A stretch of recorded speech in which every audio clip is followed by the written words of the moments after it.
آپ نے بتانا ہے قرآن پاک میں کتنی آیتیں ہیں؟ 6666. قرآن پاک میں حروف کتنے ہیں؟ 3,23,671.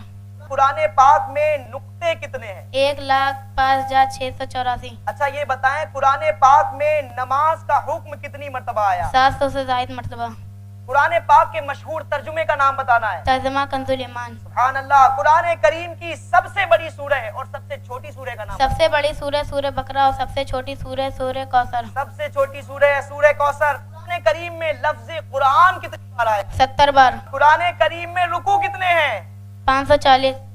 قرآن پاک میں ایسی کون سی سورہ ہے اس کی ہر آیت میں لفظ اللہ آتا ہے؟ سورہ مجادلہ. کتنی سورتیں الحمدللہ سے شروع ہوتی ہے؟ 5. سبحان اللہ. قرآن کریم میں نبی پاک کو یا ایھا النبی کہہ کر کتنی بار؟ 11 مرتبہ. قرآن کریم میں لفظ محمد بار آیا ہے؟ 4 بار. قرآن کریم میں کون سا کلمہ سب سے زیادہ بار اور کتنی بار آیا ہے؟ لفظ اللہ 2697. اللہ 2697. قرآن کریم میں سجدے کتنے؟ 14.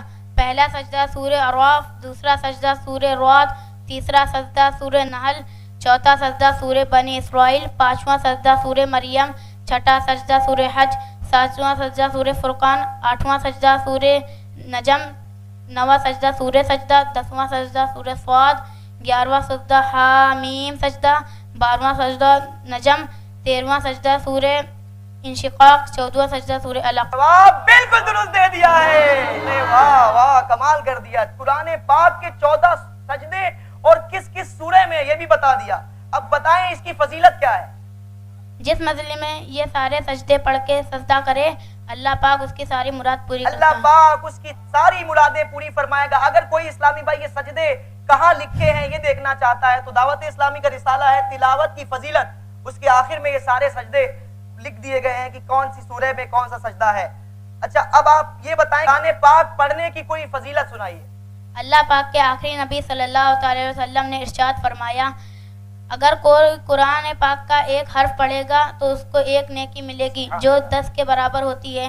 میں یہ نہیں کہتا الف لام میم ایک حرف ہے، بلکہ الف ایک حرف ہے، لام ایک حرف ہے، میم ایک حرف ہے. جواب بالکل درست دے دیا ہے. یعنی قرآن پڑھتے جائیں نیکیاں کماتے جائیں. ایک بار بسم اللہ الرحمن الرحیم بھی پڑھا تو اسے 190 نیکیاں ملیں گی کیونکہ بسم اللہ الرحمن الرحیم میں 19 حروف ہیں.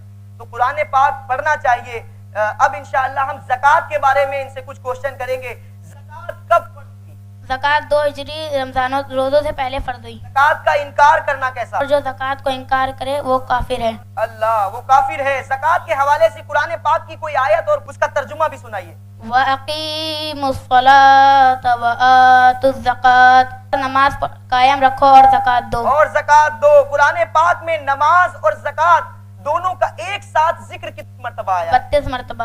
سبحان اللہ. سارے جواب درست دے رہے ہیں. اب تھوڑا ٹپیکل پوچھتے ہیں. 1 لاکھ روپے پر کتنی زکوٰۃ فرض ہوگی؟ 2500. 2 لاکھ پر؟ 5000. 5 لاکھ پر؟ 12500. 10 لاکھ پر؟ 25000. 40 لاکھ پر کتنی؟ 1 لاکھ. جواب بالکل درست دے دیا ہے. زکوٰۃ ادا کرنے کی کوئی فضیلت اور نہ ادا کرنے کی کوئی وعید؟ زکوٰۃ دینے سے مال پاک ہو جاتا ہے. حضرت سیدنا انس بن مالک رضی اللہ تعالیٰ سے مروی ہے کہ اللہ پاک کے آخری نبی صلی اللہ تعالیٰ علیہ وآلہ وسلم نے ارشاد فرمایا اپنے مال سے زکوٰۃ نکال کی وہ پاک کرنے والی ہے تجھے پاک کر دے گی. جبکہ زکوٰۃ نہ دینے کے بارے میں ارشاد فرمایا زکوٰۃ کا مال جس مال میں ملا ہوگا اسے تباہ و برباد کر دے گی. اسے تباہ و برباد کر دے گا. ہمیں زکوٰۃ پوری ادا کرنی چاہیے. اب معراج مصطفیٰ کے حوالے سے بھی کچھ کوشچن ہوں گے. شب معراج کا واقعہ کب پیش آیا؟ رجب شریف کی 27 تاریخ کو. سفر معراج سے پہلے کیا کوئی خاص واقعہ پیش آیا؟ جب روانہ ہونے لگے تو ان کا شک صدر ہوا. شک صدر کیا ہے؟ پیارے آقا صلی اللہ علیہ وسلم کا سینہ مبارک کھول کر اس میں نور بھر دیا گیا. اس میں نور بھر دیا گیا. پیارے آقا نے کتنی اور کون کون سی سواریوں پر سفر فرمایا؟ پیارے آقا صلی اللہ تعالی علیہ وآلہ وسلم نے 5 سواریوں پر سفر فرمایا. بیت المقدس تک پیارے آقا صلی اللہ علیہ وسلم نے براق کی سواری فرمائی. بیت المقدس سے پہلے آسمان تک پیارے آقا صلی اللہ علیہ وسلم نے نور کی سیڑھیوں پر سفر فرمایا اور پہلے آسمان سے 7ویں آسمان تک